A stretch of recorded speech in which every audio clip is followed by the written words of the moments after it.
August মাসে যখন আমাদের এলাকার সবচেয়ে বড় ভয়ঙ্কর বন্যা শুরু হয়েছিল, আমরা এলাকাবাসী আশা করিনি যে আমরা পানির নিচে তলিয়ে যাব।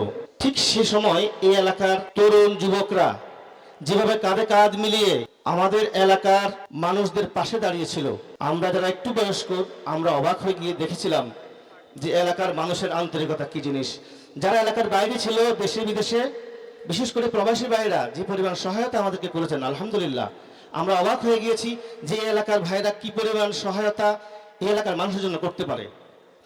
সেই অগাস্টেই নূর মোহাম্মদ আজমি ফাউন্ডেশন প্রতিষ্ঠা। এটা একটা সামাজিক সংগঠন, দল মত নির্বিশেষে আমরা এই সংগঠনটা করেছি।